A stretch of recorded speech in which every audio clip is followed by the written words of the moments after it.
إن الحمد لله نحمده ونستعينه ونستغفره ونؤمن به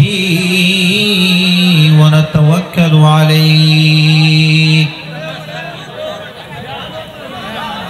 ونعوذ بالله من شرور أنفسنا ومن سيئات أعمالنا من يهده الله فلا مضل له ومن يضلل فلا هادي له أي فلن تجد له وليا مرشدا ونشهد أن لا إله إلا الله وحده لا شريك له هو الذي لا ضد له ولا ند له لا مثل له ولا مثيل له ولا كفيل له لا شبه له ولا شبيه له ولا ولد له ولا والد له وهو الواحد الفرد الصمد لم يلد ولم يولد ولم يكن له كفوا أحد ونشهد أن سيدنا ونبينا وحبيبنا وحبيب ربنا وطبيبنا وطبيب أرواحنا محمدا عبد الله ورسوله أرسله بالحق بشيرا ونذيرا وداعيا إلى الله بإذنه وسراجا وقمرا منيرا أما بعد فأعوذ بالله من الشيطان الرجيم بسم الله الرحمن الرحيم إن جهنم كانت مرصادا للطاغين مآبا لابثين فيها أحقابا لا يذوقون فيها بردا ولا شرابا وقال تعالى في كلامه المجيد لا تبقي ولا تذر لواحة للبشر وقال تعالى في كلامه المجيد ولقد ذرأنا لجهنم كثيرا من الجن والإنس وقال رسول الله صلى الله عليه وسلم تركت فيكم أمرين لن تضلوا ما تمسكتم بهما كتاب الله وسنة رسوله إن الله وملائكته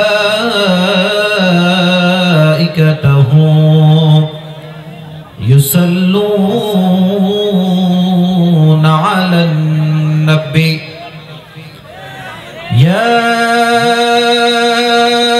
أيها الذين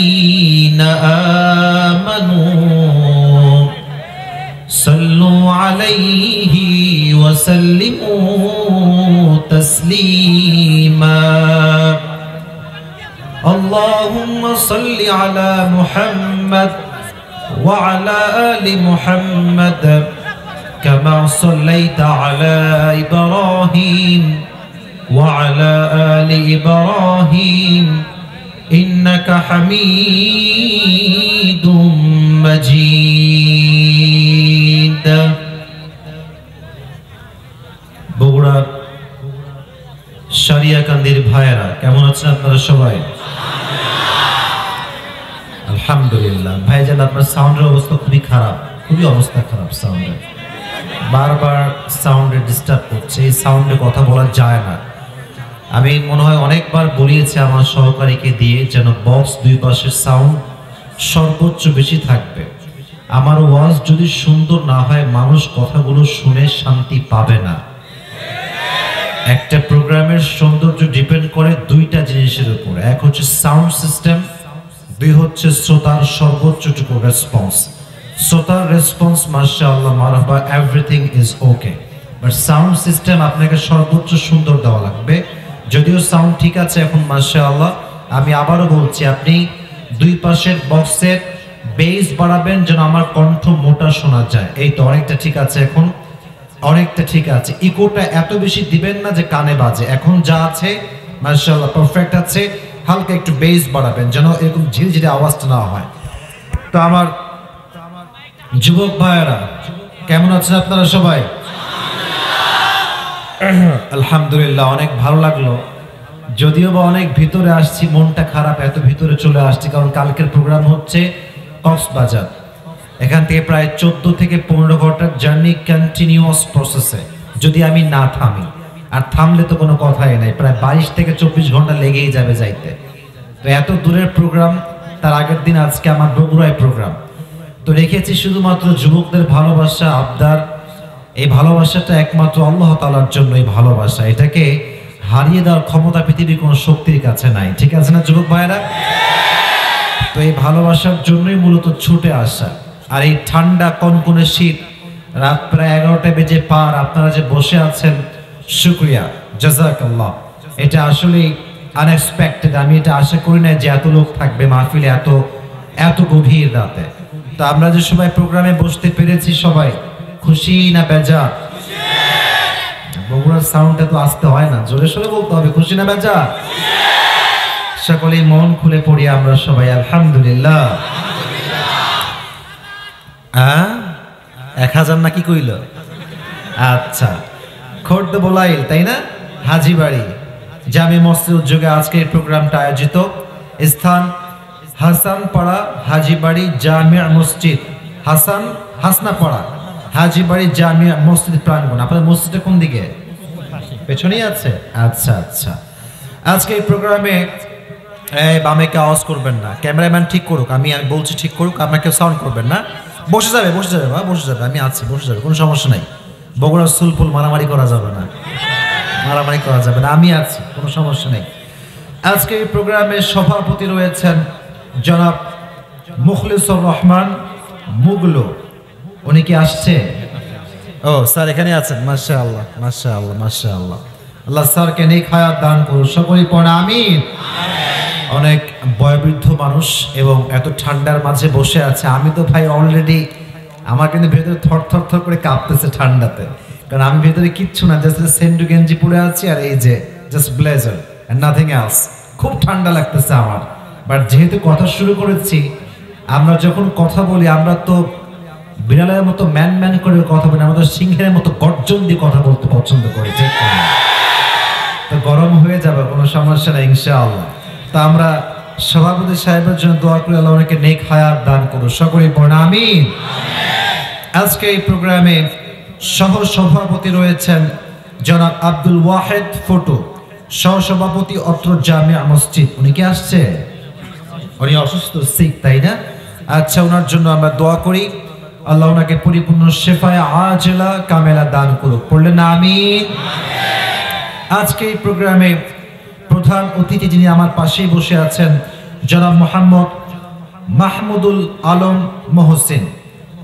আমি শুনলাম উনি রাজশাহীতেই থাকেন, রাজশাহীর RD এর পেছনে থাকেন তাই না? আচ্ছা মাশাআল্লাহ। আমি ওনার জন্য দোয়া করি, আল্লাহ ওনাকে নেক হায়াত দান করুন, সকলেই পড়ে আমিন। উপ মহাব্যবস্থাপক রাজশাহী কৃষি উন্নয়ন ব্যাংক, প্রধান কার্যালয় রাজশাহী, উনি একটা বড় অ্যামাউন্ট দান করেছে, দ্যাটস বিগ মার্সি মাশাআল্লাহ। একটা প্রোগ্রামে যে সবাই 1,20,000 30,000 দিবে তা কিন্তু হয় না, একজন মানুষ লাগে যে মানুষটা সর্বোচ্চটুকু সহযোগিতা করবে। ঠিক কিনা বলেন যুবকেরা? তো ওনার পুরো টিম সব প্রায় শুনলাম 72,000 তাই না? প্রায় 72,000, একটু সামথিং বেশি দিয়েছে। তো আসলে এটা তো শো অফ নয়, আমরা মন থেকে দোয়া করি দানকে আল্লাহ তাআলা ওনার জীবনের নাজাতের ওয়াসিলা হিসেবে কবুল করুন, সকলেই পড়েন আমিন। এবং যারাই উনি সহ যারাই যতটুকু দিয়েছে, কম হোক বেশি হোক অথবা মাঝামাঝি হোক, যে যতটুকুই দান করেছে আল্লাহ সকলের দানকে তার সন্তুষ্টির ওয়াসিলা হিসেবে কবুল করুন। সকলেই পড়েন আমিন। প্রধান পৃষ্ঠপোষকতায় রয়েছেন জনাব মোহাম্মদ আব্দুল মোতালেব মন্ডল, সভাপতি ৭ নং ওয়ার্ড, কৃষক লীগ, রূপনগর থানা, ঢাকা মহানগর উত্তর। উনি কি আছে? এমপি সাহেব প্রোগ্রাম আছে তাই আসতে পারেন। আচ্ছা, আল্লাহ ওনাকে অনেক হায়াত দান করুন। সকলে পড়া আমিন। আসলে সবার নাম তো পড়া পসিবল নয়, এখানে অনেক নাম তারা লিখেছে, and it's really hard to mention all the name. এটা পড়া পসিবল নয় কারণ রাত অলরেডি অনেক অনেক অনেক বেশি হয়ে গিয়েছে। আমি সময় নষ্ট করতে চাই না, যুবকদের কোনো প্রকার কোনো কষ্ট আমি দিতে চাই না, ঠিক আছে না?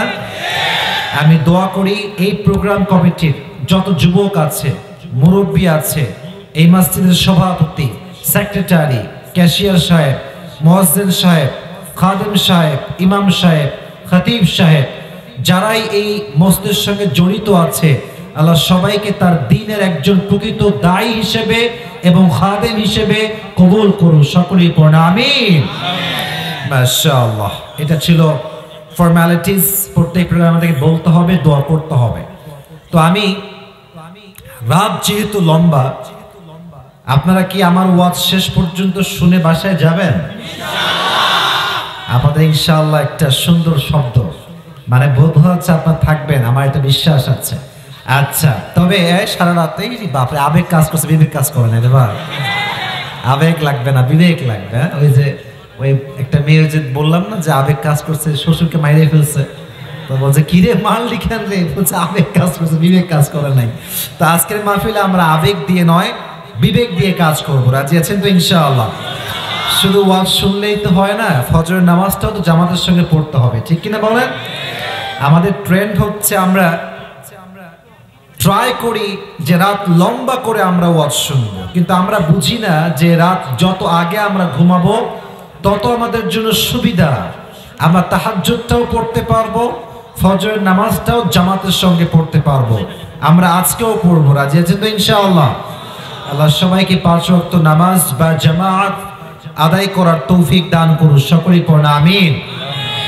ভূমিকায় কিছু কথা বলছি, আজকে একটা নির্দিষ্ট বিষয় আলোচনা করব, কোরআন থেকে তাফসীর পেশ করব, যতটুকু আমার যোগ্যতায় আসে আই ট্রাই মাই বেস্ট ইনশাআল্লাহ। বাট ভূমিকায় কিছু কথা বলছি, বগুড়ার সারিয়াকান্দির ভাইরা একটু মনোযোগ দিয়ে কথাগুলো শুনবেন। যেহেতু অনেক মিডিয়া এখানে আসছে, কথাগুলো ফেসবুকে যাবে, ইউটিউবে যাবে, আমি চাই আপনাদের এই সারিয়াকান্দির প্রোগ্রাম যেন গোটা বাংলাদেশের মাটিতে একটা ঐতিহ্যবাহী প্রোগ্রাম হয়ে থেকে যায়। রাজি আছেন? আল্লাহ আমাদের সবাইকে সেই তৌফিক দান করুন। সকলেই পড়েন আমিন। প্রথম কথা, আজকের মাহফিলে আপনি একটু তাকায় দেখেন, ডানে বামে একটু চোখ বুলায় দেখেন, যত যুবকরা এসেছে তার বেশিরভাগের বয়স হচ্ছে 20, 22, 23, 24, 25। আর যত শ্রোতা আমার এসেছে তার 90% বেশি আমার যুবক ভাইরা আমার শ্রোতা এসেছে আজকে। আচ্ছা,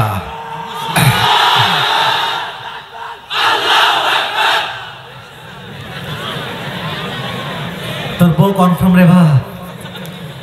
মাশাআল্লাহ, কি আওয়াজ দেখছেন, জোশ গায়ে বেশি। তো আমি আমার যুবকদেরকে নিয়ে কয়েকটা কথা বলছি, তারপরে আমার তাফসীর আমি পেশ করবো ইনশাআল্লাহ। যুবকদের জন্য হাসাহাসি না, হাসাহাসি যখন কথা বলবো তখন হাসবেন, এখন হাসেন না, এখন সিরিয়াস মুডে আসেন। তাকবীর দেন সবাই মিলে, লিল্লাহি তাকবীর। আর আমাকে তো একটু রেসপন্স করতে হবে জবাব দিয়ে, তো একটু গলাটা একটু ঠিকঠাক করে নেন। কাশি দেন না কেন? আমরা সবাই কাশি দেন না, এটা গলা ক্লিয়ার রাখবেন। আচ্ছা আচ্ছা, এখানে কি মা বোনেরা আসছে? কোন সাইডে আছে? বাম সাইডে আছে? এরকমই মাঠ না ছোট মাঠ? আরো এরকমই জায়গা। আচ্ছা আচ্ছা, আমি যুবকদের জন্য প্রথমে একটা মেসেজ দিতে চাই এখানে। ওখানে কি কথা বলো রে? খবরদার, মজা করছি বলে সবসময় ফান মনে করবেন না, মজা সবসময় চলে না। যখন মজা তখন মজা, যখন সিরিয়াস তখন সিরিয়াস, ঠিক কিনা বলা? মেহেরবানি করে কিছু কথা বলছি, কান দিয়ে নয়, দিল দিয়ে শুনবেন, দিল দিয়ে শুনবেন। যুবকদেরকে বলবো, যুবক ভাইয়েরা, তোমরা যে বয়সে এখন আছো, it's very important time for you. তোমার জীবনের সবচেয়ে গুরুত্বপূর্ণ সময়ে তুমি এখন আছো। আচ্ছা, এখন তুমি ভাববা যে হুজুর, আমি যারে ভালোবাসি সেও তো আমারে ভালোবাসে, আর কি লাগে আমার? হ্যাঁ, এসব ভালোবাসার গুল্লি মারো, এসব ভালোবাসা কিচ্ছু না। এগুলো ভালোবাসা, টাকা না থাকলে 2 দিনও এই ভালোবাসা টিকবে না। যদি বিশ্বাস না হয় খুব ভালো করে খেয়াল করে দেখবা। আমি আমার কোনো বন্ধুদেরকে দোষ দিচ্ছি না, প্রত্যেক মেয়ে একরকম হয় না, আবার কিছু কিছু মেয়ে টাকা পাগল ছাড়া এরকম খুঁজে পাওয়া খুব মুশকিল হয়ে যায়। কিছু কিছু মেয়ে দেখবেন যুবকদের সঙ্গে প্রেম করার সময় মাশাআল্লাহ यार मैं तुमसे ही मोहब्बत करता हूं और किसी से मैं मोहब्बत नहीं करता। বাহ মাশাআল্লাহ, খুব সুন্দর, 2 বছর 3 বছর প্রেম চলতেছে ধুমায়, ও মা হঠাৎ করে টাকলাকে বিয়ে করে বললো, কি হলো এইটা? তো দেখবেন যখন মেয়েরা বুড়াকে বিয়ে করে, সাংবাদিকরা মাইক ধরে যে কি খবর বোন, আপনি এটা কেন করলেন? তো বলবে যে না না, আমি আসলে ওনাকে ফিল করতে পারি, তো তাই ওনাকে বিয়ে করেছি। আমি বলি বোন, অত আমাদেরকে ঘোল খাওয়ায় না, আমরা বুঝি it's just a matter of money and nothing else. ঠিক কেন বলো যুবক? খালি টাকার খেলা যুবক ভাইরা, আজকের এই পৃথিবীতে টাকা নাই যার, বেঁচে থাকার অধিকারই তার নাই। ঠিক কেনা বলেন যুবকেরা? আর তুমি দেখবা টাকা থাকলে তোমার কোনো এডুকেশন লাগবে না, তোমার কোনো বড় যোগ্যতা লাগবে না। টাকা থাকলে কিছু লোক তোমাকে সমাজে স্যালিউট করতে বাধ্য হয়ে যাবে। ঠিক কিনা? তো আমাদের কথা হচ্ছে একটা, আমরা শিক্ষিত হব, নেক আমলওয়ালা হব, ইমানদার হব, পাশাপাশি প্রথম মেসেজ এটা আমার, ক্যারিয়ারে ফোকাস করব। রাজি আছেন তো ইনশাআল্লাহ? আপনাদের থানার নাম কি সারিয়াকান্দি? আচ্ছা, বগুড়া। এই যে বগুড়ার মতো একটা জায়গা, আপনি মাথায় রাখবেন, উত্তরবঙ্গের সবচেয়ে একটা ভিআইপি যদি কোনো শহর থাকে, এই আমাদের বগুড়া কিন্তু অনেকটা টপ লেভেলে আছে। আছে না? আছে না? আছে না? বগুড়া শহর অনেক বেশি উন্নয়ন করেছে, অনেক বেশি মাশাআল্লাহর উন্নতি ঘটেছে। তো আমাদের একটা নিয়ত থাকবে, যেহেতু আমরা সারিয়াকান্দির সন্তান, একটা সময় আসবে যুবকরা স্বপ্ন দেখো যে গোটা বাংলাদেশকে এই সারিয়াকান্দির যুবকরা লিড করবে একদিন। ঠিক কিনা বলো যুবকেরা? এই স্বপ্ন নিয়ে সামনে আগাতে হবে।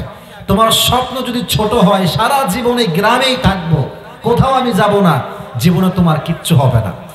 যারাই জীবনে অনেক বড় কিছু করেছে, খেয়াল করে দেখবা তারা কিন্তু তাদের শহরে ছিল না, গ্রামে ছিল না, তারা হিজরত করেছে, তারা জায়গাকে পরিবর্তন করেছে। একটা সময় গিয়ে তারা এমন সফল হয়েছে, যখন তারা গ্রামে ফিরে আসছে, গ্রামের প্রত্যেকটা মানুষ তাকে স্যালুট করতে বাধ্য হয়েছে। ঠিক কেন বলো যুবকেরা?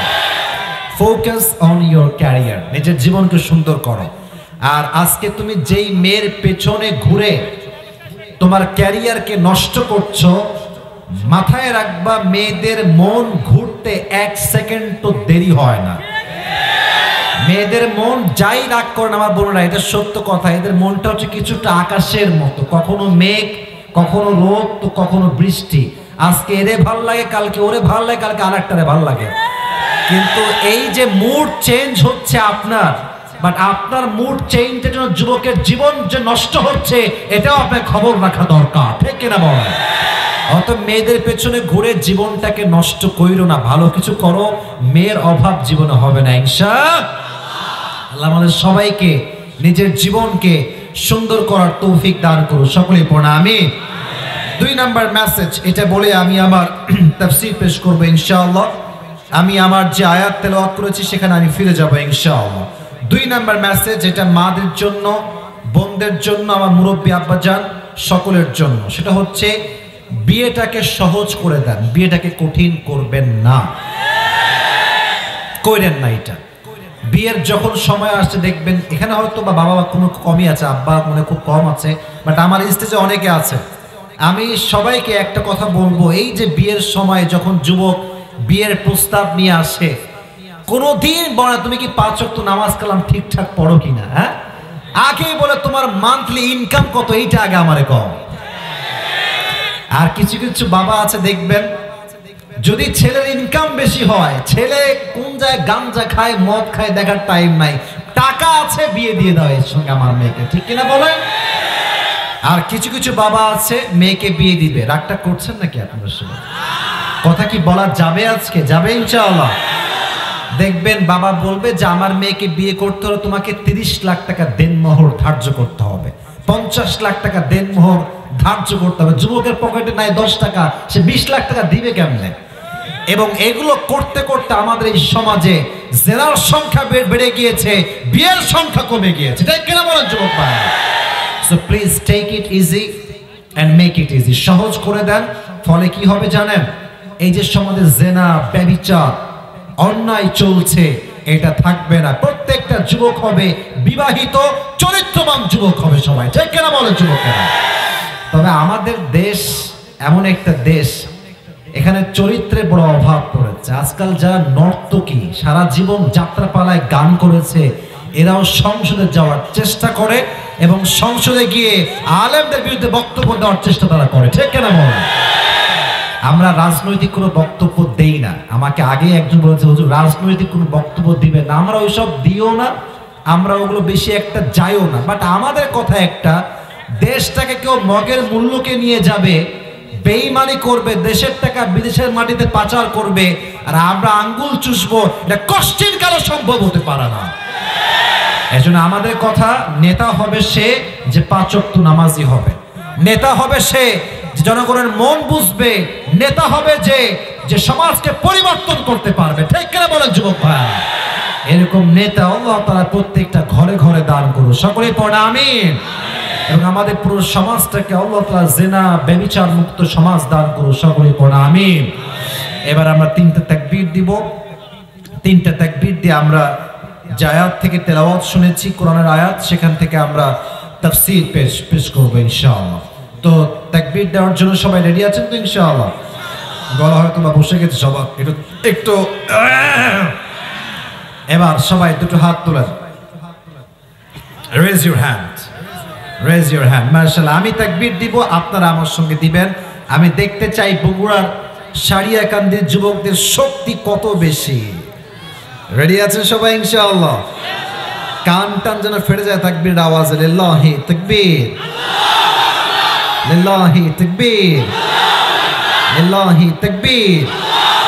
এবার হাত ঝাঁকাবেন এমনি। আল কোরআনের আলো, আল হাদিসের আলো, কোরআন হাদিস যেখানে, আলেম ওলামা যেখানে,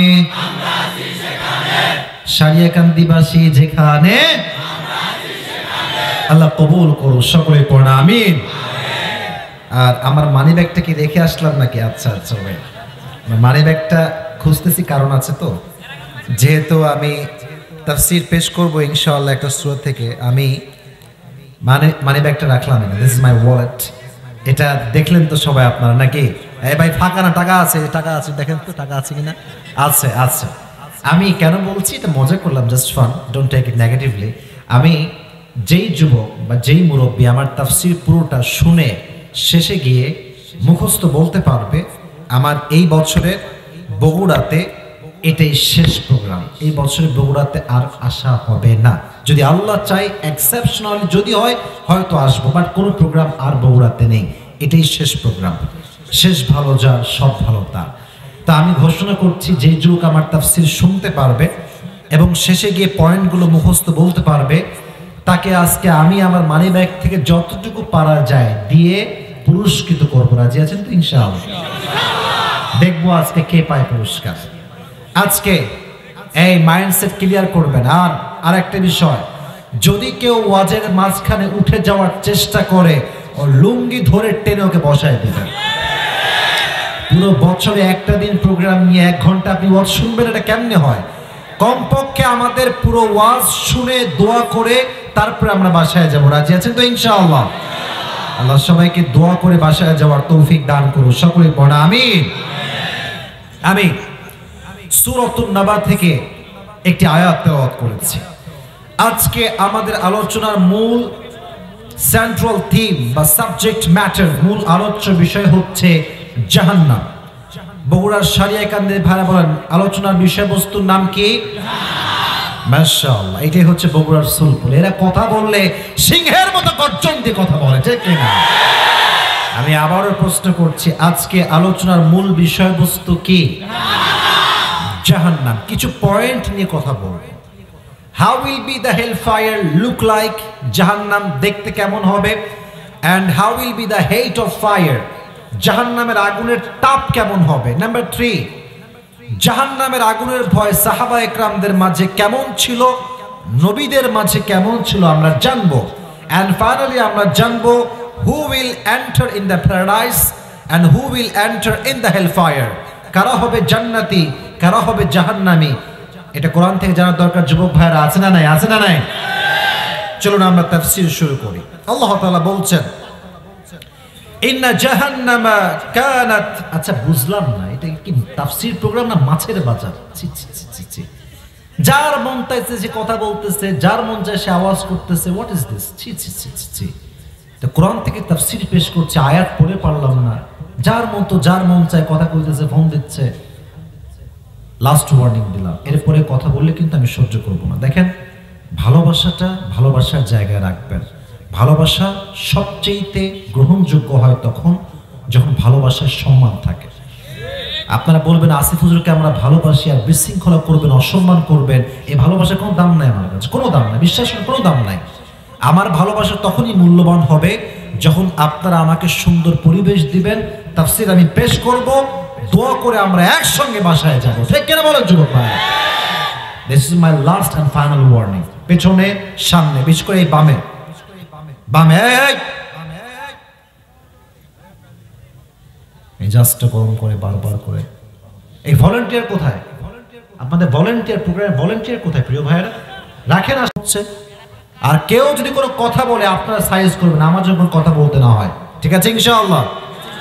সবাই একটা তাকবীর দেন, মেজাজটা হট করবেন না। আমি অনেক কষ্ট করে আসছি, প্লিজ আমাকে কষ্ট দিবেন না। তাকবীর দেন সবাই মিলে, লিল্লাহি তাকবীর। আল্লাহ তাআলা বলছেন ইন্না জাহান্নামা কানাত মিরসাদা। The hellfire is like a boat. এই জাহান্নামটা হচ্ছে একটা বিশাল বড় ঘাটির মতো। লিতাগিনা মাআবা, for the transgressors a place of return। যারা অবাধ্য হবে, বেনামাজি হবে, সুদখোর হবে, ঘুষখোর হবে, দেশের টাকা 10-এর টাকা বিদেশের মাটিতে পাচার করবে, তাদেরকে জাহান্নামে জায়গা দিবে একজন। আওয়াজ দিয়ে বলেন তো তিনি কে? আল্লাহ। লাবিথিনা ফিহা আহকাবা, টাইম লিমিটেড। তারা কতদিন থাকবে আল্লাহ এই আয়াতে বলেছেন the people of hellfire they will live in the hellfire for age। জাহান্নামীরা যুগের পরে যুগ জাহান্নামে বসবাস করবে। তাদের খাবার কি হবে? আল্লাহ তাআলা বলছেন লা ইয়াযুকুনা ফিহা বারদা ওয়ালা শারাবা। They will have no food to eat and they will have no water to take। খাবার জন্য কোনো খাবার থাকবে না, খাদ্য থাকবে না, আর পানি পান করবার জন্য কোনো পানি জাতীয় খাবার থাকবে না। ইল্লা হামিমা ওয়া গাসাকা। যখন জাহান্নামীরা তৃষ্ণায় ছটফট ছটফট করবে, তখন তাদেরকে একটা পানি দেওয়া হবে গ্লাসে করে। এই পানিটা হবে রক্ত এবং পুজ দ্বারা গলিত পানি। নাউজুবিল্লাহ পড়বেন না আপনারা সবাই? This is the basic knowledge about the hellfire। এটা হচ্ছে জাহান্নাম সম্পর্কে একটা প্রাথমিক ধারণা দিলাম কোরআনের আয়াত থেকে, সূরাতুন নাবা 30 নম্বর পারার 1 নম্বর পৃষ্ঠা। এবার আসুন, জাহান্নামে যে শাস্তি মানুষকে দেওয়া হবে, বগুড়ার সারিয়াকান্দির ভাইরা আমাকে, you have to answer me loudly if you know that. যদি জানেন জবাব দিবেন মন খুলে, কোনো ভয় নাই। আমি আসিফ হুজুর, আমি ধমক দিতে নয়, ভালোবাসতে সবচেয়ে বেশি পছন্দ করি। ঠিক আছে যুবক ভাইরা কথাটা বলেন? জাহান্নামে আযাব দেওয়া সবচেয়ে বড় মাধ্যমটা কি হবে? কে বলতে পারে? আগুন। Right answer, right answer. বলেন কি হবে? আগুন। আগুনের তাপ যে কি হবে, আয়াতগুলো শুনলে আপনার দেহের পশম দাঁড়িয়ে যাবে, যদি আপনি ঈমানদার হন তবে। আচ্ছা আচ্ছা, এটা হচ্ছে একটা গ্লাস, এখানে কি আছে ভেতরে? চা আছে। একটু এদিকে তাকান, মনে করেন এটা গ্লাস নয়। Just for 5 minutes just think that this is not a glass. এটা কি? এটা হচ্ছে একটা মোমবাতি। এটা কি বাতি? মানে একটু ভাবেন, আমি জানি এটা কোনো মোমবাতি নয়, just for an example, take it for an example. এটা হচ্ছে একটা মোমবাতি। এখানে উপরে কি জ্বলে মোমবাতির উপরে? এটা কিন্তু নিভি আগুন, বিশাল লম্বা আগুন না, একদম ছোট্ট ছোট্ট আগুনের দলা ওঠে। তো আমি একটা মোমবাতি নিলাম হাতে, বললাম এই সাড়ে এখান থেকে যুবক এদিকে আসো। আসছে, হুজুর কি হয়েছে? বললাম যুবক, I will give you 1 crore টাকা, তোমাকে আমি 1 কোটি টাকা দিব। The condition is just only one condition, একটা শর্ত। কি হুজুর? তোমার যে আঙ্গুলটা আছে, you have to put your hand in the fire just for 5 minutes। তোমাকে আমি 1 কোটি টাকা দিব, তুমি তোমার হাতটা 5 মিনিটের জন্য আগুনে ধরে রাখবা। এমনি তুমি কি রাখবা? আমি তো আস্তে শুনলাম, জোরে বলতে হবে। রাখবেন? রাখবেন না? বললাম কেন? বলবে হুজুর ওই 1 কোটি টাকার চাইতে আমার একটা আঙ্গুলের দাম 1000 কোটি টাকা বেশি। ঠিক কিনা বলেন? আপনি আমার হাত পোড়াবেন, আমার ওই হাত থাকলে 1 কোটি কেন, আমি কয়েক হাজার কোটি টাকা ইনকাম আগামীতে করতে পারবো। ঠিক আছে না? আমি দিব না হাত। আচ্ছা বলেন এবার, দুনিয়ার আগুনের তাপ বেশি হবে না জাহান্নামের আগুনের তাপ বেশি হবে? আপনি দুনিয়ার সামান্য আগুনে একটা আঙ্গুল দিতে চান না, অথচ আল্লাহর হাবিব বলেছেন জাহান্নামের আগুনের তাপ দুনিয়ার আগুনের চাইতে 70 গুণ বেশি হবে। নাউজুবিল্লাহ পড়লেন না সবাই? কোরআনে আল্লাহ তাআলা বলেছেন জাহান্নামের আগুনের তাপ এত ভয়ঙ্কর হবে, এত বিশাল ভয়ঙ্কর হবে, লা তুবকি ওয়ালা তাদার লাওয়াহাতুল লিল বাশার। যখন কোনো মানুষকে জাহান্নামের আগুনের তাপ লাগবে তার গায়ে, তখন সে না বাঁচবে না মরবে। এবং দেহের চামড়ায় যখনই আগুনটা একটা স্পর্শ করবে, এখনো কিন্তু লাগে নাই আগুনটা, এক ঝলকানি লাগবে যখনই, এই ঝলকানির তাপে মানুষের দেহের চামড়াগুলো নাজ্জা Atal লিশাওয়া, it will remove the skin from the human's body। মানুষের দেহের চামড়াগুলো খসে খসে খসে খসে পড়ে যাবে। নাউজুবিল্লাহ পড়লেন না আপনারা? আহা, এটা হবে সেই জাহান্নামের ভয়ঙ্কর আগুন। আচ্ছা বলেন, জাহান্নামের আগুনের রং কি? কে বলতে পারে? কালো। এটা কিন্তু লাল রং নয়। দুনিয়ার আগুনের রং হচ্ছে লাল। হাদিস শুনেন, তিরমিজির হাদিস। জাহান্নামের আগুনকে আল্লাহ তাআলা 1000 বছর জ্বালিয়েছেন, ফলে তা লাল হয়েছে। আবার 1000 বছর জ্বালিয়েছেন, ফলে তা সাদা হয়ে গিয়েছে। আবারও 1000 বছর জ্বালিয়েছেন, ফলে তা ব্ল্যাক হয়ে গিয়েছে। এখন যে জাহান্নামের আগুনের রংটা আছে, it's not red, it's not white, it's look like a black colour. এখন যে জাহান্নামের আগুনটা আছে, এটা কি লাল, সাদা না কালো? ভয়ঙ্কর কালো, ভয়ঙ্কর কালো।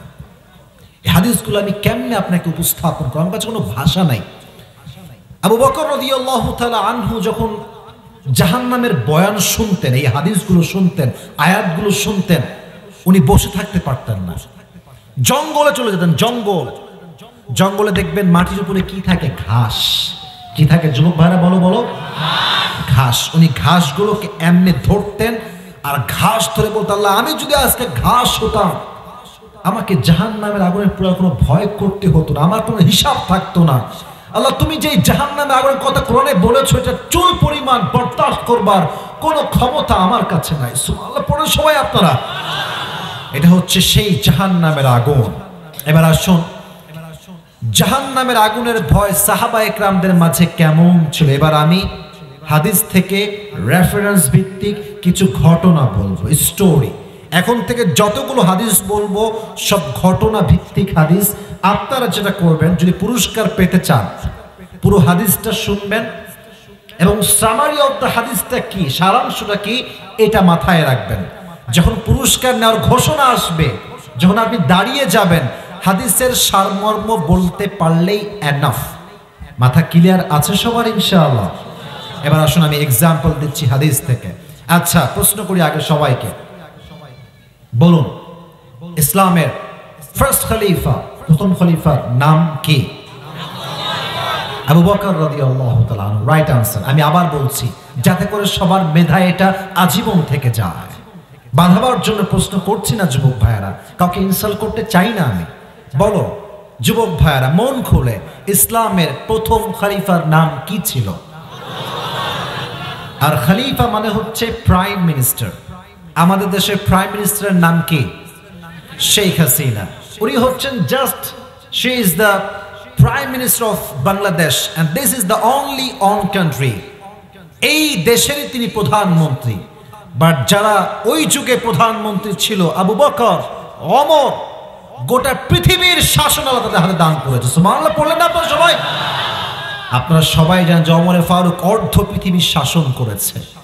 যতদিন শাসন করেছে তার ফলাফল ছিল এইরকম, বাঘ এবং হরিণ এক ঘাটে পানি পান করেছে। সুবহানাল্লাহ। আসেন আবু বকরের জাহান্নামের ভয় কেমন ছিল একটা এক্সাম্পল দেই। আচ্ছা, আমাদের দেশে সবচেয়ে গোস্তের দাম, কোন গোস্তের দাম বেশি? মুরগি, ছাগল না গরু? গরুর।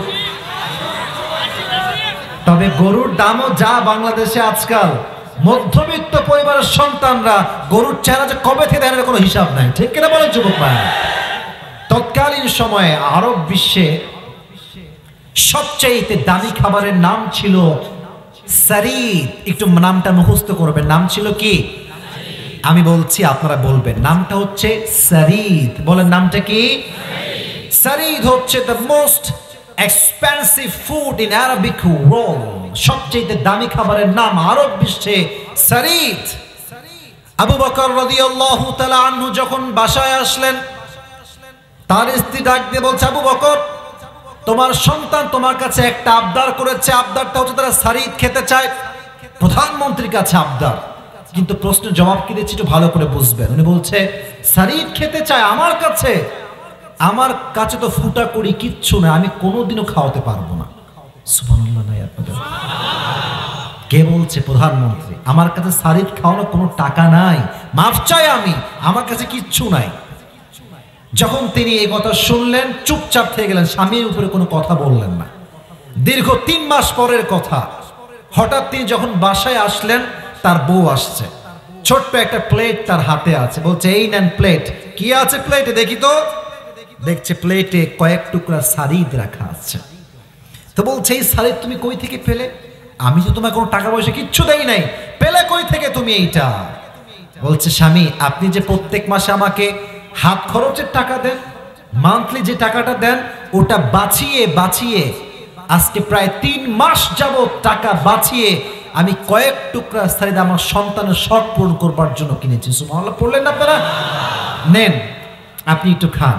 উনি নিলেন, কয়েক টুকরা খেলেন, খেয়ে সোজা সংসদ ভবন মজলিসে শুরা ডাকলেন সবাইকে।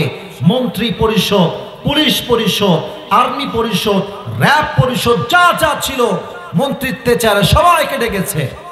ডাক দিয়ে বলছে, আমার মন্ত্রীরা ভালো করে শোনো, তোমরা আমাকে মান্থলি যেই স্যালারি দান করো এটা কমায় দাও, আজ থেকে বেতন কমায় দাও। কেন?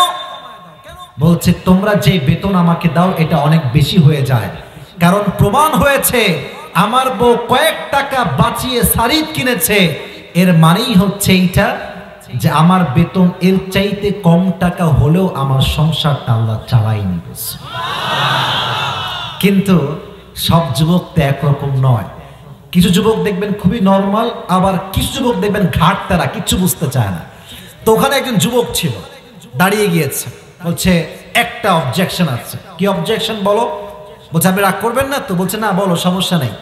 ইয়া আবু বকর, ইয়া খলিফাতুল মুসলিমিন, আপনি তো আমাদেরই সেবক, আপনি আমাদের নেতা, গোটা দেশের নেতৃত্ব আপনার হাতে, আপনি তো অনেক কাজ করেন, আপনার বেতন সামান্য কয়েক দিরহাম বেশি হলে সমস্যা কোথায়? রাখেন না আপনি, এটা আমাদের সম্পদ, আমরা একমত, আপনি নেন, সমস্যা নাই।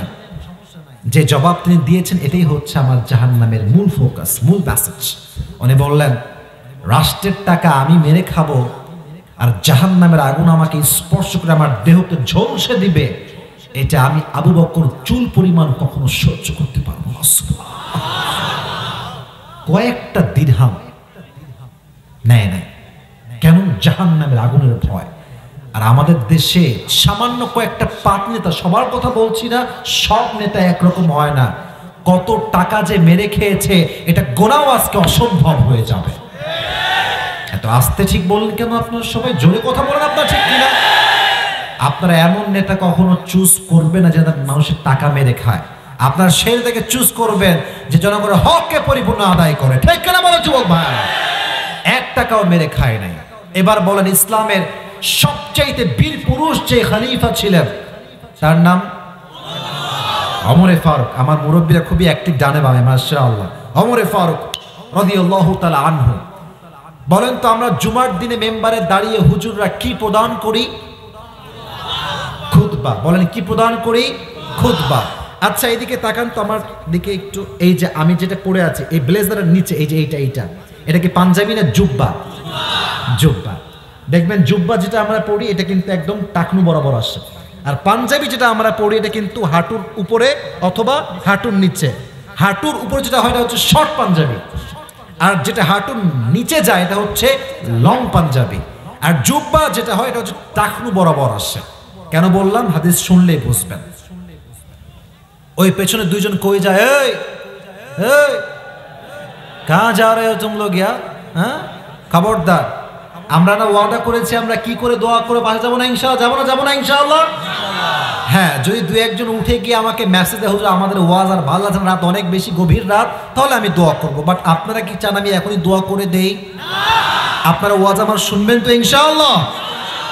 একজন দাঁড়িয়ে বলছে, ওমর একটা অবজেকশন আছে তোমার কাছে। কি অবজেকশন বলো?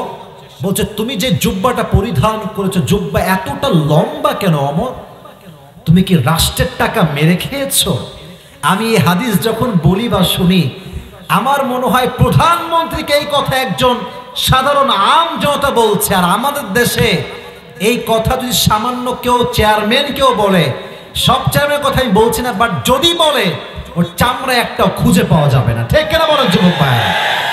তুমি দেখবা মাঝে মাঝে এলাকার ভেতরে সারিয়াকান্দি, এটা কি নাম ভাইরে, কিছু কিছু ছেলে দেখেন বাইক চালায়, বাইক, হ্যাঁ বাপের টাকা দিয়ে বাইক কিনছে, এমন একটা ভাব R15 ফেজার জিক্সার নিয়ে অ্যাপাসি নিয়ে এমন টান দেয় রাস্তায়, ওনার বাপের রাস্তায় এটা।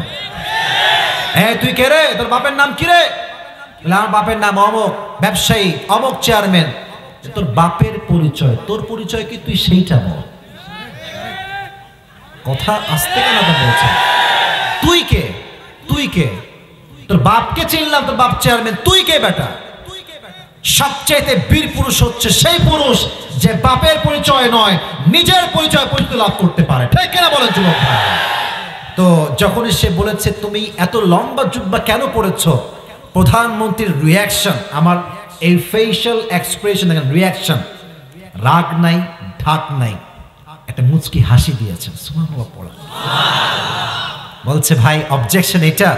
আচ্ছা জবাব আমি দিচ্ছি, দাঁড়াও। উনি কথা বলতে দেরি পাশে ছিল তার সন্তান আব্দুল্লাহ ইবনে ওমর, দাঁড়িয়ে গিয়েছে। সন্তান, তার ছেলে বলছে ভাই আব্বা জান নয়, জবাবটা আমি আপনাকে দিচ্ছি। কি হয়েছে?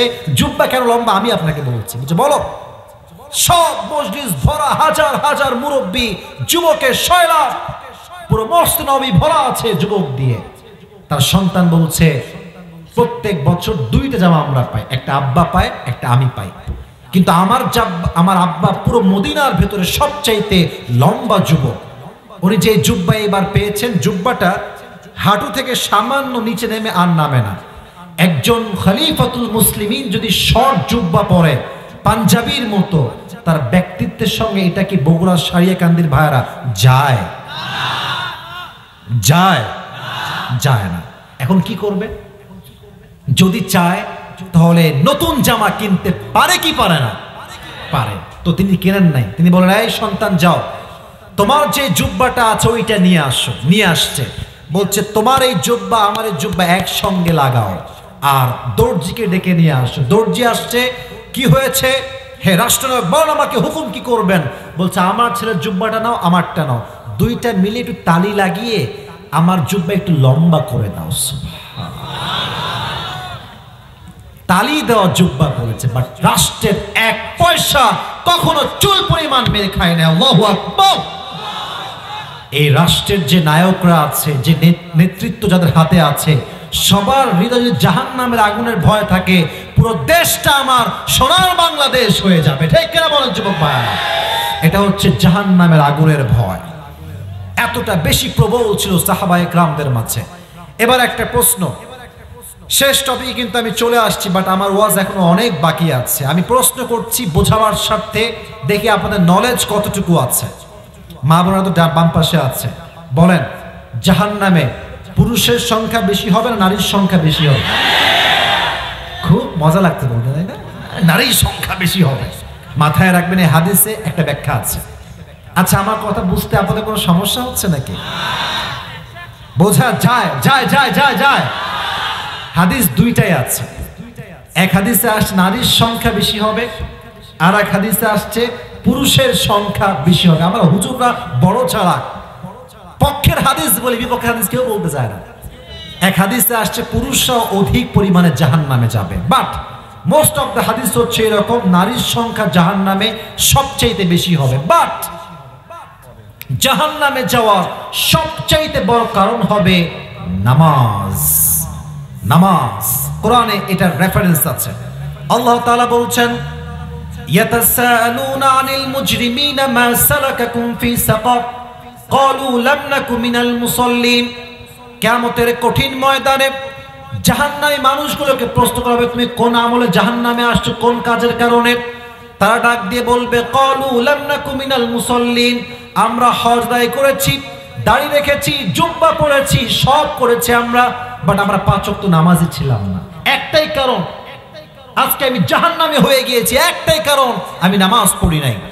আজকে হাজার হাজার যুবক আজকের মাহফিলে এসেছে, অনেক যুবক আছে এরকম, কবে যে ফজরের নামাজটা জামাতের সঙ্গে পড়েছে, ওকে প্রশ্ন করলেও সে উত্তরও করতে পারবে না। ও করবে কেমনে? ও নামাজ জামাতের সঙ্গে পড়বে কেমনে? রাত 3টা পর্যন্ত। জান, তুমি কি করো? তুমি কি খেয়েছো? তোমার কেমন আছো? তোমার শরীর কেমন? কথা ঠিক কিনা বলেন যুবক ভাইরা? রাত 3টা 4টা পর্যন্ত প্রেম করে যখন আজান দেয় ফজরের, তখন যুবক ঠাস করে ঘুমিয়ে যায়। আল্লাহ লানত তোমার উপরে, তোমার জীবন ধ্বংস হয়ে গিয়েছে যুবক। আর আমার সবচেয়ে বেশি কষ্ট লাগে এই বিষয়ে, আজান হচ্ছে মসজিদে আসরের নামাজ, যুবক মোড়ে মোড়ে বসে পাবজি এবং ফ্রি ফায়ার খেলছে। ঠিক, সবচেয়ে অবাক লাগে, আজান হচ্ছে মসজিদে, যুবক ক্রিকেট খেলছিল, এখনো খেলছে। আজীব কথাবার্তা। মোড়ের যে চায়ের দোকানগুলো আছে, পৃথিবীর সবচেয়ে নিকৃষ্টতম জায়গা এখন আমার কাছে এই মোড়ের চায়ের দোকানগুলো। সারাদিন বসে টিভি দেখে, বদনাম করে, গীবত করে, অমুকের মেয়ে কার সঙ্গে প্রেম, চায়ের দোকানে চলতে চালা। আপনার ঠিক না বললে আমি কিন্তু ওয়াজ করতে পারবো না যুবক ভাই। কি এরকম লোক আছে না? আছে না? আছে না? কার মেয়ের বিয়ে হইল ওইটা চাচা আপনি বাদ দেন, আপনার মাইকে করে একটু আপনি খবর লাগান। আর অনেক আন্টি আছে দেখবেন, আন্টি, আন্টি বোঝেন আপনারা না? খালা, আন্টি বা খালা, কি খবর? তোমার ছেলে পরীক্ষার রেজাল্ট কি? আপনার কি দরকার? আমার পরীক্ষা কি হয়েছে আপনার দরকার কি? ও খোটা মারবেন? আপনার খোটা 2 পরিমাণ পয়সা আমার কাছে মূল্য নাই। ঠিক কেনা বলেন যুবক?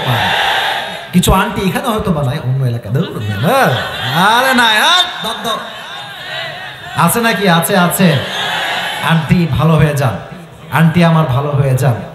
আপনার জন্য যুবকরা মেন্টাল স্ট্রেসে ভোগে বেশি। খালি এসে বলবে আমার ছেলে চাকরি হয়ে গিয়েছে সেনাবাহিনীতে, ওটা শুনতে চাইছি আমরা। মানে বোঝায় কি জানেন, তোমার ছেলের কি হইলো, আমারটা তো হয়ে গেল।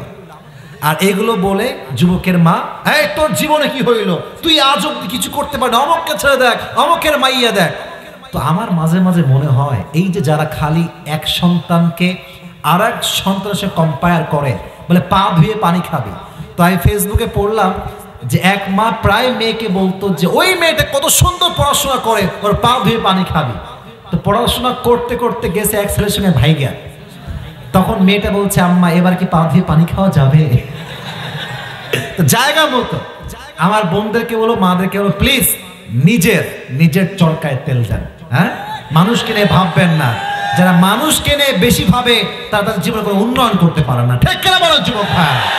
তো যেটা বলছিলাম, নামাজ যখন আজান হবে সব কাজ বাদ। প্রথম কাজ, একটা স্লোগান দেন, নামাজের সময় নামাজ, কাজের সময়, আমি বলছি কাজের সময় নামাজের সময় নামাজ। আচ্ছা, আমাদের প্রিয় নবীজি তার জীবনের সর্বশেষ কথা ছিল কি? আপনারা বলবেন না? আপনারা বলবেন না?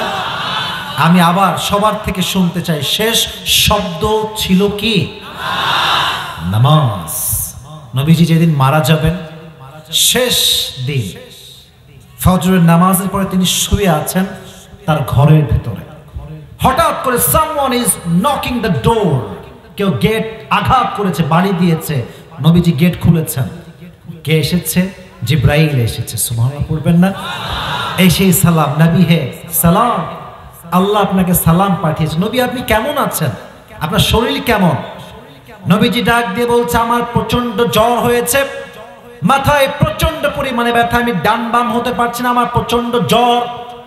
নবীজি বলছে, এই জ্বরে আমি আক্রান্ত হয়েছি, খুব অসুস্থ আমি, বাট আলহামদুলিল্লাহ আল্লাহ যা রেখেছে তাতেই আমি খুশি। সুবহানাল্লাহ পড়ে তো সবাই। তো বলছে, নবী আজকে তো আমি একা আসি নাই, একজন মেহমান আসছে, আমার পেছনে দাঁড়িয়ে আছে গেটের বাইরে, আমি কি নিয়ে আসবো? আপনার কি পারমিশন আছে? বলছে, যাও নিয়ে আসো। কে আসছে? নিয়ে আসো। যে এসেছে তার নাম হচ্ছে মালাকুল মউত। এসে বলছে, ইয়া রাসূলুল্লাহ, আসসালামু আলাইকা ইয়া রাহমাতাল লিল আলামিন। নবী, আল্লাহ আপনাকে নিজেই আল্লাহর পক্ষ থেকে আমাকে দিয়ে সালাম পাঠিয়েছে।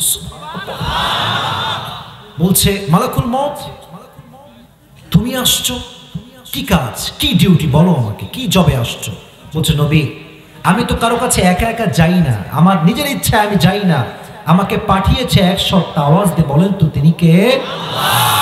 তবে আল্লাহ তাআলা আমাকে বলেছেন, এই জিব্রাইল মালাকুল মউতকে বুঝিয়ে দাও, সে আমার হাবিবের কাছে যাচ্ছে, প্যারা হাবিবের কাছে। যখন তার কাছে প্রবেশ করবে, গিয়ে বলবে, ও নবী যদি আপনি আল্লাহর সঙ্গে দেখা সাক্ষাৎ করতে চান, মৃত্যুবরণ করতে চান, তবেই আমি আপনার রূহ কবজ করব। আর যদি আপনি আমাকে না করে দেন, আমি আপনার রূহ কবজ না করে আবার আল্লাহর কাছে আমি আবার ফিরে যাব। কোন সুবহানাল্লাহ। আপনি যদি যেতে চান নিয়ে যাব, না যেতে চাইলে রেখে যাব। কি অসাধারণ কথা মালাকুল মউতের। আপনার সবাই পাকিস্তানের একজন টপ ফেমাস স্কলার মাওলানা তারিক জামিল, নাম শুনেছেন আপনারা সবাই? দেখবেন সাদা সাদা পাগড়ি পরে, সিনিয়র আলেম। ওনার এই বক্তব্য আমি পুরোটা শুনেছিলাম, ইউটিউবে আছে, দেখবেন যে শেষ নবীর মৃত্যু কেমন ছিল। উনি এই পয়েন্টে এসে একটা উর্দু কথা বলেছেন, আমি বলছি এন্ড ট্রান্সলেশন করব। উনি বলেছিলেন, जिस इंसान के पास मौत भी पूछ कर आती है कि मैं आऊं या ना आऊं, मैं उस इंसान से मोहब्बत ना करूं तो मैं किससे मोहब्बत करूं।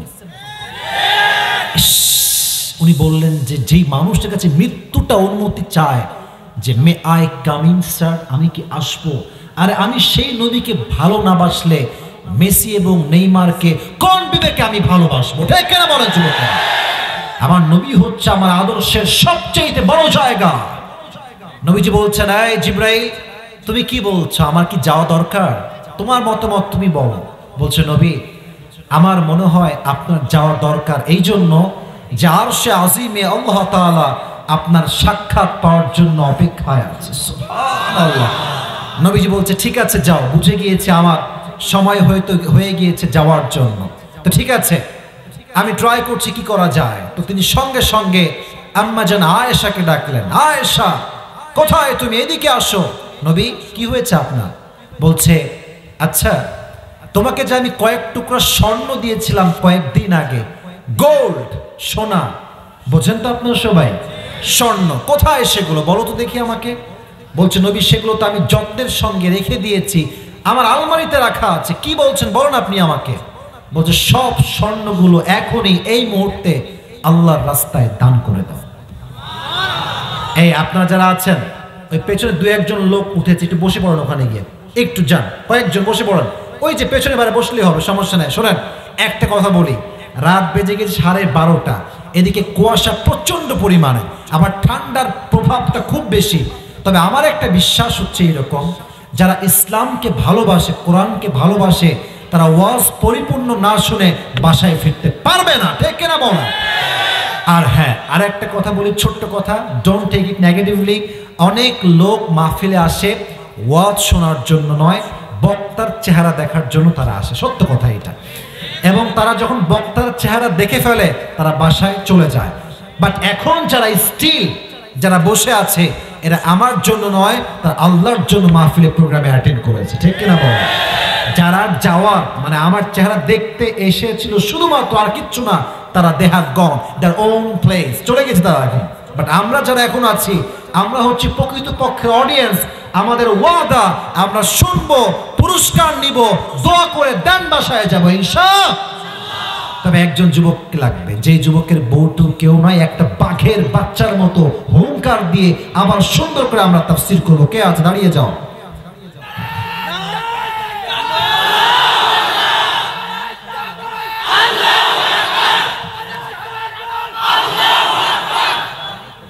মাশাআল্লাহ, মোটামুটি হয়েছে, লেভেলটা একটু স্লো ছিল, আমি দিচ্ছি।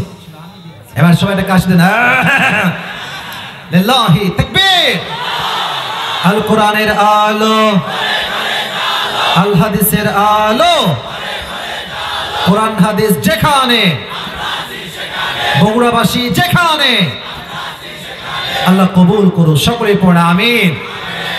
আচ্ছা, আপনারা কক্সবাজারে কেউ গেছেন এখানে? আচ্ছা, দুই একজন গেছে কক্সবাজারে। আপনারা যদি মনে করেন কালকে সকালে একটা বড় মজলিস হলো, এক্সাম্পলটা বুঝবেন আগে, আমি হাদিসে আসছি। এই চলো আমরা সবাই মিলে বগুড়া সারিকান থেকে একটা বাস নিয়ে কক্সবাজার যাব। কেউ বললো রাঙ্গামাটি যাব, কেউ বললো সিলেট চা বাগান যাব। 10 জন বন্ধু বসে আছে। হাদিসটা বোঝাবার আগে এক্সাম্পলটা বোঝান। তো দেখবেন যে যার বেস্ট ফ্রেন্ড, ঘনিষ্ঠ বন্ধু, সে তার দিকে তাকায়, এই বন্ধু কিরে তুই যাবি? মামা তুই যাবি? মামা যখন চল আমি যাব, তখন এও বলে আমিও যাব। ঠিক আছে, ঠিক আছে না? তো নবীজির যিনি বেস্ট ফ্রেন্ড ছিলেন তিনি হচ্ছেন জিব্রাইল। তো নবীজি এরকম আমার দিকে চোখের দিকে তাকান, জিব্রাইল যাব তাই না? বলছি ইয়েস ইয়া রাসূলুল্লাহ, আপনি গেলেই ভালো হয়। তখন আয়েশাকে তিনি ডেকেছেন, সব দান করে দাও। আয়েশা বলছেন নবী দান করবো কেন, আমাদের কাজে আছে ভবিষ্যতের জন্য, ফাতেমার জন্য। নবীজি ডাক দিয়ে বলছেন, ও আয়েশা দরকার নেই কোনো কাজের আমার, আমি আল্লাহর সঙ্গে এমন অবস্থায় সাক্ষাৎ করতে চাই যখন আমি নবীর কাছে এক চুল পরিমাণ কোনো সম্পদ ছিল না। কোন সুবহানাল্লাহ।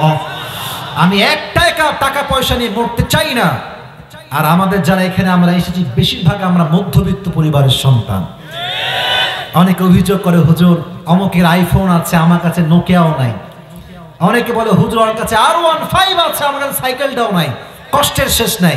একটা হাদিস শোনাই, যারা মধ্যবিত্ত পরিবারের সন্তান, গরিব সন্তান, তারা বড়লোকের চাইতে 500 বছর আগে জান্নাতে প্রবেশ করবে। আরেকটা হাদিস মোটিভেট করার জন্য বলছি, নবীজি যখন জান্নাতে প্রবেশ করবেন, তার ডান দিকে যারা থাকবে নবীজি নিবেন জান্নাতে যাওয়ার জন্য, তার প্রথম কাতারে যারা থাকবে তারা বেশিরভাগ হবে মধ্যবিত্ত এবং গরিব ঘরের সন্তান। এবার কি আপনারা সবাই খুশি আছেন? খুশি আছেন? আর মাথায় রাখবেন, যার টাকা যত কম তার হিসাব তত সহজ। কথা বুঝলে বুঝতে, না বুঝলে, যার যত কম তার হিসাব তত সহজ।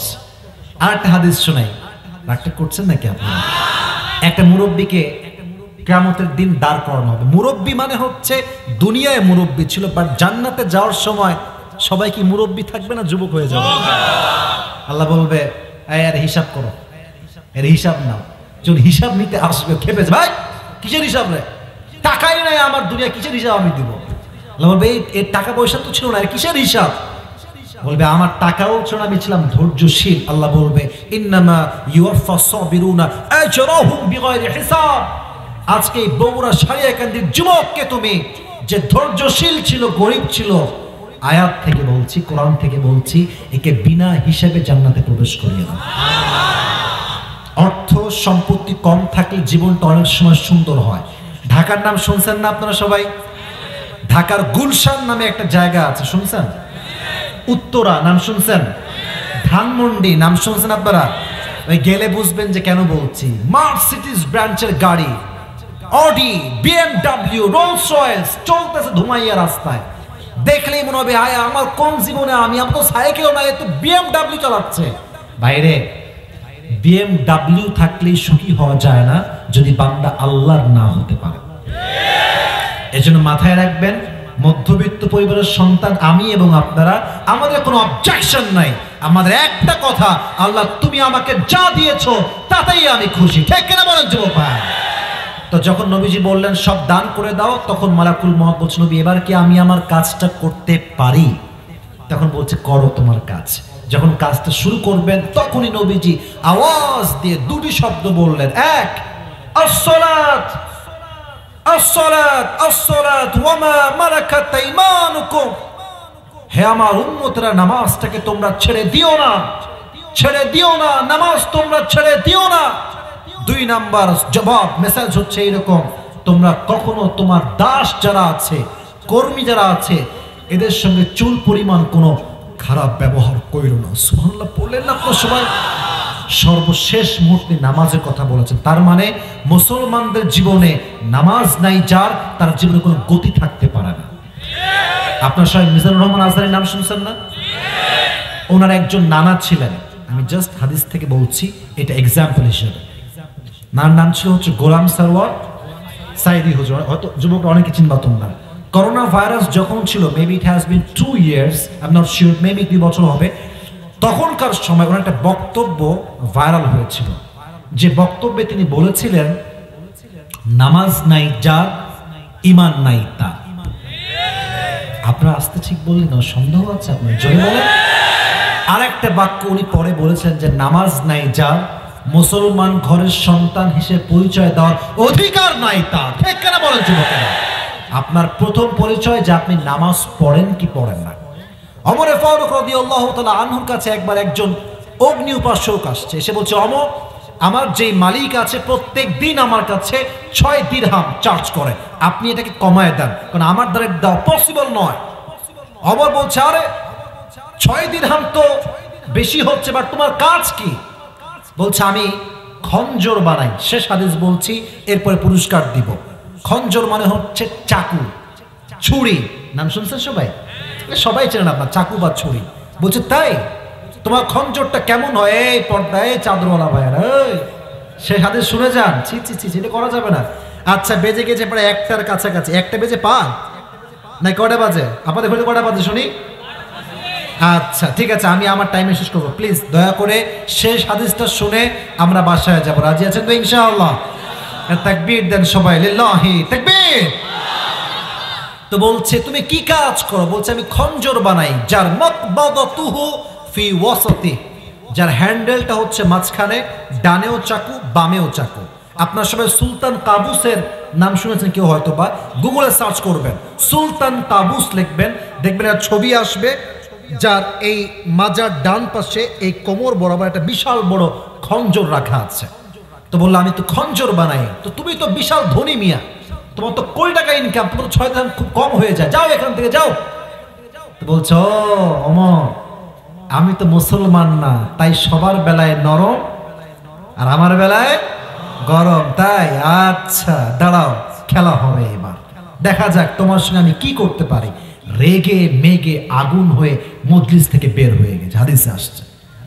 বের হয়ে গিয়ে সারা রাত ওমরকে হত্যা করবার জন্য এক বিশাল লম্বা খঞ্জর বানিয়েছে, ওমরকে হত্যা করবে এই জন্য।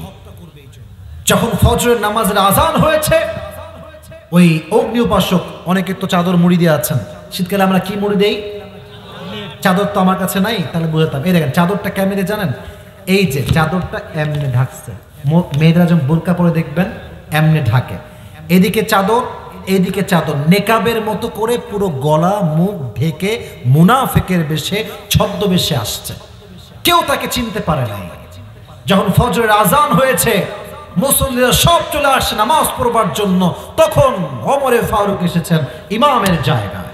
সফু সুফুফাকুম, দাঁড়াও, কাতার সোজা করো, কাতার বন্দী হয়ে দাঁড়াও, কাঁধে কাঁধ মিলিয়ে দাঁড়াও। সবাই দাঁড়িয়ে গিয়েছে। আল্লাহু আকবার, কেরাত শুরু। যখন রুকুতে এদিকে তাকান, আমার বডির যে মুভমেন্টটা আছে, body expression, just focus on this body expression. দেখেন যখন রুকুতে গেছে, ঝুঁকে গিয়েছে, এই যে ডান পাশের যে ভুঁড়ির সাইডটা, পেট সাইড, ও পেছন থেকে যখনই ওমর রুকুতে গিয়েছে, ও মুয়াজ্জিনের বাম পাশে ছিল।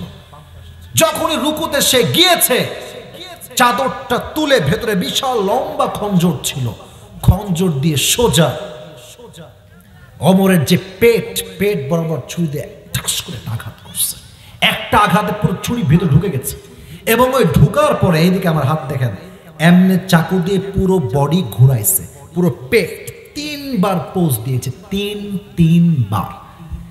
এত ধারালো ছুরি, বগুড়ার সারিয়াকান্দি কলিজার টুকরা যুবক মুরব্বী আব্বা চান্দা, এত ধারালো ছুরি যে ওমরের সামনের যে নাড়ি ভুড়ি যা ছিল এক কোপে সব বের হয়ে চলে আসছে। পুরো নাড়ি এমনি ঝুলে গেছে। ওমর আঘাত পেয়ে এমনি পেছনের দিকে উল্টে পড়ে গেছে, আর ওমর চিৎকার দিয়ে বলছে, কাতালানিয়াল কালব, আমাকে একটা কুকুর হত্যা করেছে, আমাকে বাঁচাও। নামাজের মাঝখানে অজ্ঞান হয়ে পড়ে গিয়েছে।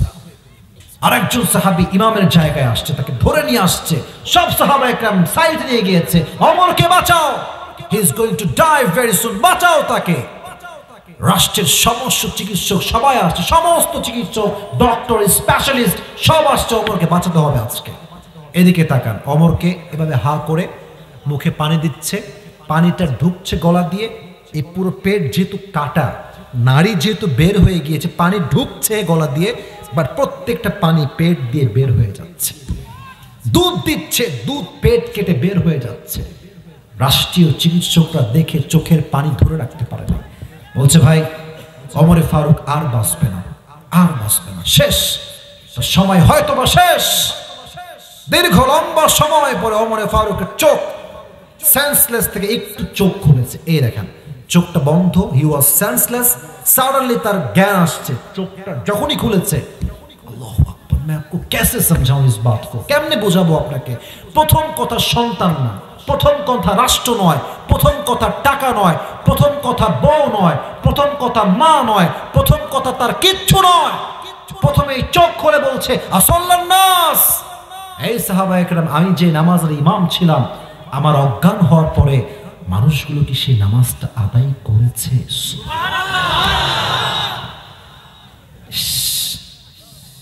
ভুড়ি বের হয়ে গেছে।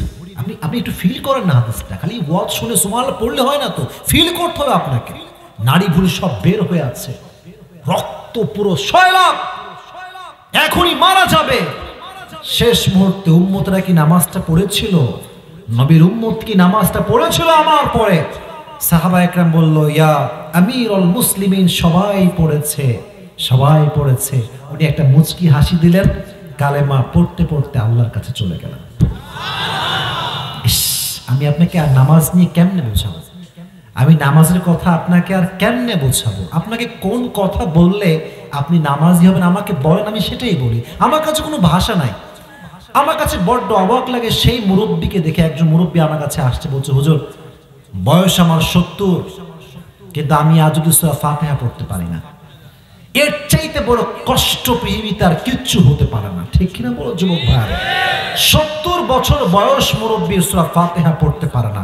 তাই আমি ভাবলাম যে উনি একা একজন মুরব্বী নয়, বাংলাদেশে লক্ষ মুরব্বী আছে 4টা সূরা মুখস্থ করতে পারবে না, ঠিক কিনা বলেন?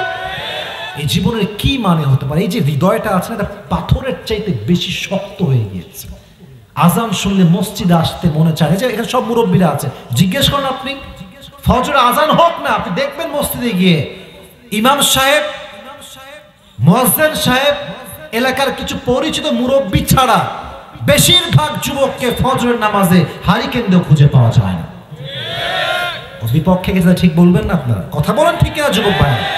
পাওয়া যায় না যুবক ভাই। এই জন্য তোমরা ক্যারিয়ার গড়ো, জীবনে সফল হও, বাট নামাজ বাদ দিয়ে কেউ কখনো সফল হতে পারে নাই। অতএব 4 নাম্বার পয়েন্ট আমরা জানলাম, জাহান্নামে যে মানুষ যাবে তার সবচাইতে বড় কারণ হচ্ছে বেনামাজি হওয়া। কি হওয়া? আস্তে কেন, জোরে বলেন, কি হওয়া? আর মেয়েরা সবচাইতে বেশি জাহান্নামে যাবে 2টা কারণ। 1, স্বামীর অবাধ্য হওয়া, 2, বেপরদায় চলা। আর যেই মেয়েগুলো বগুড়ায় আছে কিনা জানি না, সারিকান খবর আমি জানি না, যেই মেয়েগুলো, আগে ঠিক বলবেন না, আগে বুঝবেন দেন ঠিক বলবেন, কোনো আপত্তি নেই আমার, আগে বুঝবেন। যেই মেয়েগুলো জিন্সের প্যান্ট পরে রাস্তাঘাটে হাঁটে, এদের জন্য যুবকদের চরিত্র নয়, মুরব্বীর চরিত্র নষ্ট হয়ে যায়, চোখটা নষ্ট হয়ে যায়। তারা বোরকা না পরে হাঁটলে দোষ হয় না, আমরা দেখলেই নাকি দোষ হয়ে যায়। আর খালি বলবে আমাদের পোশাকের দোষ নাই, আমাদের চোখের দোষ। লে ঠেলা, আমাদের নাকি চোখের দোষ। আচ্ছা বলেন তো যুবক ভাইরা, ইমানদারি কথা বলবেন, আমি আমার ওয়াজের শেষ মুহূর্তে আছি। আচ্ছা বলেন তো, একটা মেয়ে যদি রাস্তাঘাটে জিন্সের প্যান্ট টাইট ফিটিং পরে, একজন ইমানদার যুবক যে তার চোখ যদি পড়ে যায়, তার চোখ নষ্ট হবে কি হবে না? আচ্ছা, ইমানদার যুবকের চরিত্র নষ্ট হচ্ছে জিন্সের প্যান্টের জন্য। এট দ্য সেম টাইম একদম ঠিক সেই মুহূর্তে ওই মেয়ের বাম পাশ দিয়ে একজন মেয়ে যাচ্ছে, হিজাব পরা, নেকাব পরা, চোখ ঢাকা, হাত ঢাকা, পা ঢাকা, everything is covered by burqa and hijab, পুরোটাই কভার। যে যুবকটা গাঁজা খায়, মদ খায়, ওই যুবকটা ওই বোরকাওয়ালা নারীকে দেখলে স্যালুট করতে বাধ্য হয়ে যাবে। This is the power of hijab. This is the power of burqa. এটাই ইসলামের সম্মান, এটাই ইসলামের মর্যাদা। ইসলাম মানবেন, সম্মানিত হবেন। ইসলাম মানবেন না, জিন্সের প্যান্ট পরবেন, টি শার্ট পরবেন, নিউজ পড়বেন। যত নারী ধর্ষিতা হয়েছে এই বাংলার জমিনে, তার 90% বেশি বেপর্দা নারী ছিল। ঠিক কেন বলো যুবক ভাই? পর্দাশীল হন। আর হ্যাঁ, যারা এটাকে খুব বেশি মডার্ন মনে করেন যে আমরা we follow the western culture, আমরা ইসলামকে ফলো করি না, আমরা পশ্চিমাকে ফলো করি, মাথায় রাখবেন যত বেশি সস্তা হবেন যুবকদের কাছে তত বেশি আপনি সস্তা হয়ে যাবেন। ঠিক কিনা বলো যুবক ভাই? ওই যারা দেখবা উল্টা পাল্টা ড্রেস পরে ফেসবুকে সারাদিন টিকটক করে বেড়ায়, উল্টা পাল্টা ভিডিও আপলোড দেয়, খুব খেয়াল করে দেখবা এরা কখনো চরিত্রবান দিনদার যুবককে পায় না, এ বেশিরভাগ গাঞ্জাখোরকে পায় না। কথা কি একমত না দ্বিমত আছে? আল খাবিসাতু লিল খাবিসিনা ওয়াল খাবিসুনা লিল খাবিসাত ওয়াত তাইয়িবাতু লিত তাইয়িবিনা ওয়াত তাইয়িবুনা লিত তাইয়িবাত। আয়াত। Good character people, they will have good character people. Bad character people, they will have bad character people. তুমি মিয়া 5 ঘাটে পানি খাবা, তোমার বউ 10 ঘাটে পানি খেয়ে তোমাকে বিয়ে করবে। ভালো হয়ে যাও মাসুদ, ভালো হয়ে যাও, সময় থাকতে ভালো হয়ে যাও। এমন একটা বউ তোমার কপালে আসবে, তোমার খুন্তি দিয়ে পিটায় সোজা করে দিবে। ঠিক কেনা বলো যুবকেরা? আর তোমরা যখন বিয়ে করতে যাবা যুবক ভাইরা, মেহেরবানি করে কোন 28 সুন্দরীকে নয়, যেই মেয়ে প্রকৃতপক্ষে দিনদার মুত্তাকি তাকে তোমাদেরকে বিয়ে করতে হবে। আর ছোট্ট একটা এক্সপিরিয়েন্স শেয়ার করি, রাগটাগ না করলে শেয়ার করবো, নয় আমি আমার ওয়াজটা এখন ইতি টানবো। বলা যাবে নাকি যাবে না? এরা কয় না কিন্তু শুনতে চায় না। আমরা যাবে যাবে ইনশাআল্লাহ। আমার পয়েন্ট আউট অনেকে হয়তো করে ফেলেছেন যে আমি পুরস্কার দিব, জানেন আপনারা সবাই। তো আমি যা বলছি জাস্ট অ্যাড করে বলছি, ইটস নট অ্যাবাউট যে আপনাকেও বলতে হবে তা নয়। দেখো, যখন বিয়ে করতে যাবা, বিয়ের জন্য পাত্রী দেখতে যাবা, মেয়েরা কিন্তু যত যাই করুক, যখনই বিয়ের পাত্র আসে এমন একটা ভাব দেখায়, ইয়ার ই তো আভি কে জান্নাত সে ভাগ কর আই হে। কথা ঠিক আছে কিনা আগে এটা বলতে হবে। তো তোমাকে কি বলবে জানো? আমি কিন্তু বারবার বলছি, পার্সোনাল এক্সপিরিয়েন্স শেয়ার করছি, ঠিক আছে? বলবে যে আপ হি পহলে ইনসান হ্যাঁ जो मुझे आज देख रही है और किसी ने मुझे नहीं देखा। আপনি প্রথম, আমি জীবনে প্রেম, আমায় কোন পুরুষ আজ অব্দি দেখেই নাই বোরকা ছাড়া। যারা এগুলো একটু বেশি বলবে বুঝবা যে দাল মে কুছ কালা হ্যাঁ। আর যেই মেয়ে সত্য কথা বলবে, অনেস্ট হবে, চরিত্রবান হবে, দিনদার হবে, তার কথা এবং কাজে দুইটা তুমি মিল খুঁজে পাবা। ঠিক কেনা বলো যুবকেরা? এই জন্য বিয়ের সময় একটা মাইয়া দেখলে ভালো লাগছে, I like this girl, I want to get married right now. না না না না না, বাস খাবা, রেডি হও, রেডি হও। একটু থামা মুরব্বীরা, আপনাদেরকে বলছি, ছেলেকে বিয়ে দিবেন, পছন্দ হয়েছে 1 সপ্তাহে বিয়ে দিবেন, ইটস নট লাইক দ্যাট। সময় নেন, এলাকার লোক ওখানে পাঠান, জাস্টিফাই করেন, চেক করেন, ক্রস চেক করেন, ডাবল চেক করেন, তারপরে ছেলেকে বিয়ে দিবেন। কারণ বিয়ে জীবনে একবার আসে, আর একবার ডিভোর্স হয়ে গেলে যুবকের সম্মানও কমে যায়, মেয়ের সম্মানও কমে যায়। ঠিক কিনা বলেন? এটা বারবার বলি, বিয়ের সময় আবেগ দিয়ে নয়, কি দিয়ে কাজ করতে হবে যুবক ভাইরা? বিবেক দিয়ে কাজ করতে পারলে আমাদের প্রত্যেকটা যুবককে বিবেক দিয়ে কাজ করার তৌফিক দান করুক সকলে পড়া আমিন। এবার মুড ক্লিয়ার করে আমি পুরো ওয়াজের সামারি বলছি, যে আমার সামারি শুনবে তার পুরস্কার পাওয়া খুবই খুবই খুবই খুবই ইজি হয়ে যাবে। একটু মনোযোগ দেন, জবাব দিবেন, সহজ হবে। বলেন, আজকে আমার আলোচনার মূল বিষয়বস্তু কি ছিল? মুরব্বীরাও অ্যাক্টিভ, আমার ভাবসাব মনে হচ্ছে মুরব্বী আছে পুরস্কার নিয়ে যায়, নয়। বলেন আবার কি ছিল? জাহান্নাম। এই জাহান্নামে আমরা 4টা ভাগে কথা বলেছি। কয়টা?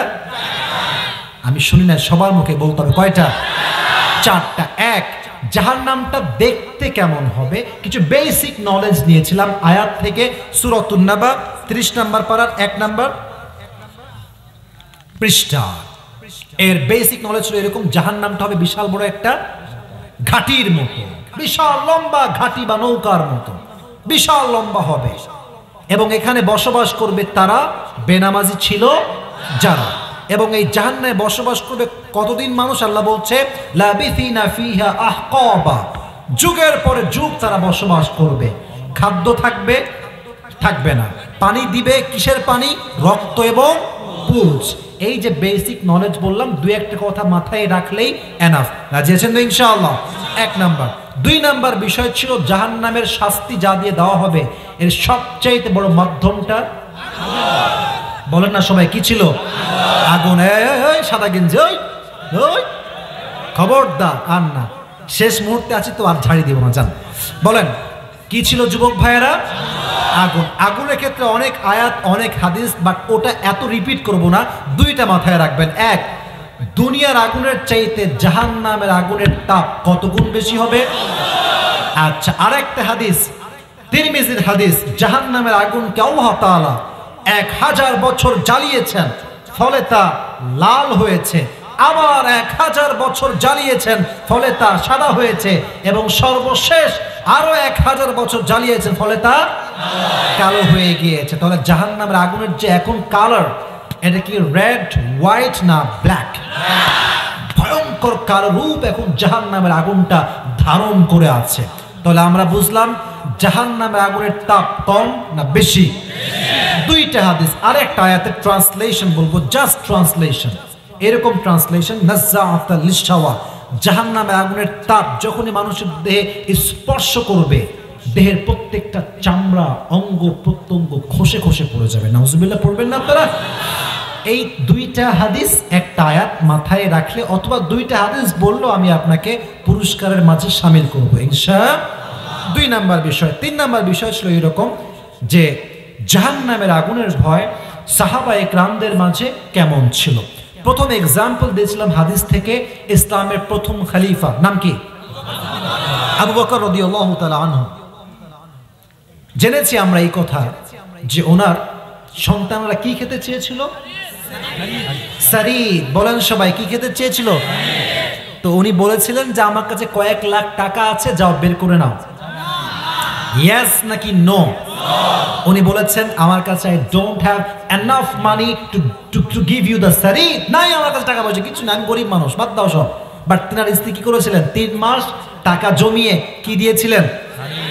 এরপরে তিনি খেয়ে কি করলেন? বিশাল বড় একটা মজলিস ডাকলেন, বেতন যা ছিল আরো বেতন বাড়াই দিয়েছিলেন। ইয়েস নাকি নো? কমাইছেন না বাড়াইছেন? কমাইছেন। কেন?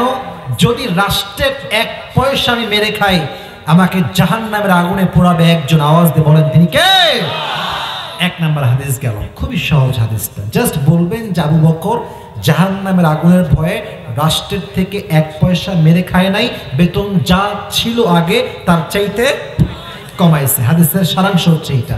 2 নাম্বার হাদিস ছিল ওমরে ফারুককে নিয়ে। উনি একটা জুব্বা পরেছিলেন, যে জুব্বাটা অনেক শর্ট ছিল।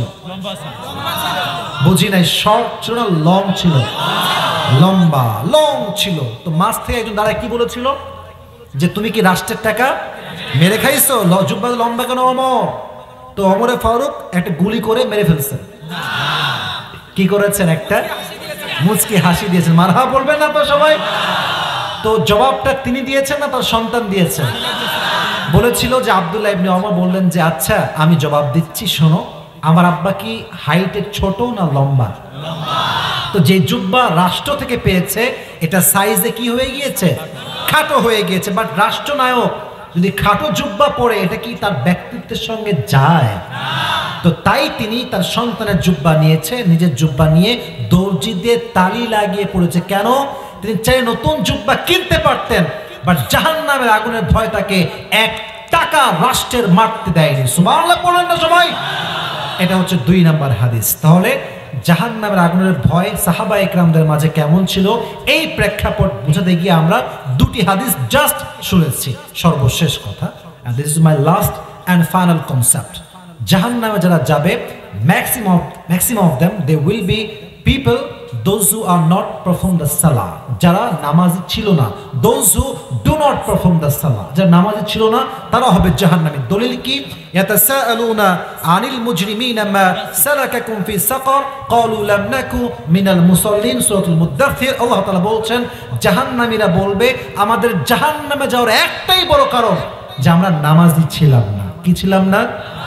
এইটা বোঝাবার জন্য আমি দুটি হাদিস বলেছিলাম। এক হচ্ছে ওমর ফারুকের হাদিস, আর এক হচ্ছে আমাদের প্রিয় নবীজির হাদিস।